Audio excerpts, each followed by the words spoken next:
विद्यार्थियों, मैं कक्षा 10 का पहला पाठ भोजन एवं मानव स्वास्थ्य का टॉपिक आपको पढ़ाने जा रहे हैं। इसमें मैं मुख्य रूप से आज आपको विटामिन्स के बारे में बताऊंगी। पहले हम पढ़ेंगे संतुलित आहार। पोषण के आधार पर हम जीवन को आराम से जीते हैं। जीव अपने वातावरण से विभिन्न पदार्थ प्राप्त करता है और पाचन क्रिया के माध्यम से जीव के शरीर के अंग बन कर शरीर की विभिन्न आवश्यकताओं की पूर्ति करती हैं। अच्छे स्वास्थ्य के लिए संतुलित आहार लेना अति आवश्यक है और संतुलित आहार शरीर को मजबूत, रोगों से लड़ने की क्षमता, रोग प्रतिरोधक क्षमता बढ़ाता है।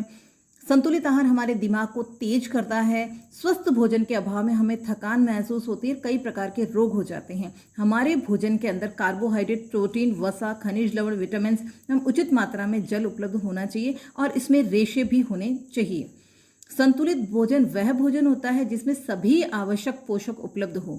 किसी भी पोषक की भोजन में कमी या अनुपलब्धता से भोजन असंतुलित हो जाता है और लंबे समय तक अगर हम पोषण युक्त भोजन नहीं लेते हैं या किसी पोषक तत्व की कमी होती है तो हम कुपोषण का शिकार हो जाते हैं। विटामिन भोजन का सूक्ष्म भाग होते हैं। मेजर पार्ट तो मैं आपको बता ही चुकी कि कार्बोहाइड्रेट, प्रोटीन और वसा हमारे भोजन के मुख्य होते हैं, लेकिन उसमें सूक्ष्म भाग जो होते हैं वो होते हैं विटामिन्स। विटामिन्स की कमी से भी हमारे शरीर में बहुत असर होता है। अगर विटामिन्स के कार्य की दृष्टि से बहुत महत्वपूर्ण होते हैं। अगर विटामिन्स की कमी हो जाती है तो उससे हमारे शरीर में क्या क्या प्रभाव होते हैं, तो हम आज मुख्य विटामिन्स के बारे में आपसे वार्ता करते हैं। नंबर 1 पर आता है विटामिन ए। विटामिन ए की कमी से रतौंधी रोग होता है, जो कि रात को दिखाई नहीं देना या रतींदा कहलाता है। कम प्रकाश में दिखाई नहीं देता। ये रोग हरी सब्जियां, गाजर आदि के खाने से सही हो जाता है। तो इसके प्राप्ति के जो मुख्य स्रोत हैं वो क्या है? भोजन में हमें गाजर, टमाटर, पालक, पत्तेदार सब्जियां आदि का प्रयोग करना चाहिए। थायमिन, जिसे B1 भी कहा जाता है। B12 तक के विटामिन पाए जाते हैं हमारे बॉडी में, B1, B2, B3। लेकिन विटामिन B1 थायमिन की कमी से बेरी नामक रोग हो जाता है, जिससे हृदय की धड़कन कम हो जाती, मांसपेशियां और तंत्रिकाएं कमजोर हो जाती हैं। इसके नंबर 3 पर आता है राइबोफ्लेविन, जिसे B2 कहते हैं और इससे होने वाला रोग है राइबोफ्लेविनोसिस, जिससे मुंह के किनारे और होठों की त्वचा फट जाती है और स्मृति कमज़ोर हो जाती है, आपकी याददाश्त कमज़ोर हो जाती है। इसके बाद में है नियासिन। नियासिन जिसे B3 कहा जाता है, इसकी कमी से पेलेग्रा नामक रोग हो जाता है। पेलेग्रा रोग विटामिन B3 की कमी से होता है। जीभ एवं त्वचा पर पपड़ियाँ पड़ना शुरू हो जाती है, पपड़ियाँ पड़ने लग जाती है।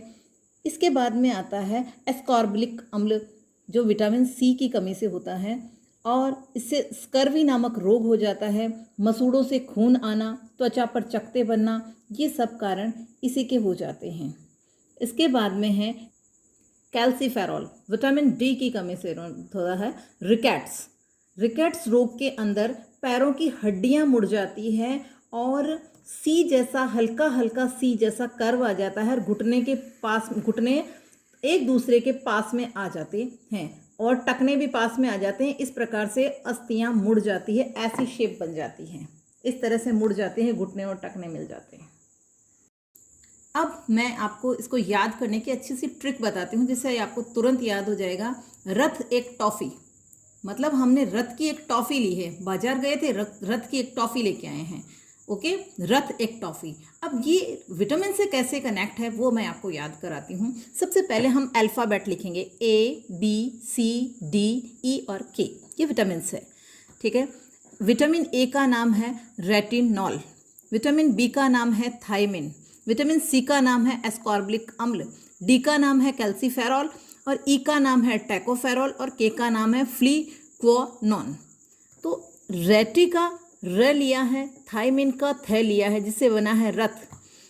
सी का है एस्कॉर्बिक का है ए और कैल्सीफेरॉल का है क एक, और टोकोफेरॉल का लिया है हमने टो या टॉ, और फ्लीक्वानोन की फ्ली को लिया है फी के रूप में। इस तरह से बनता है रथ एक टॉफ़ी।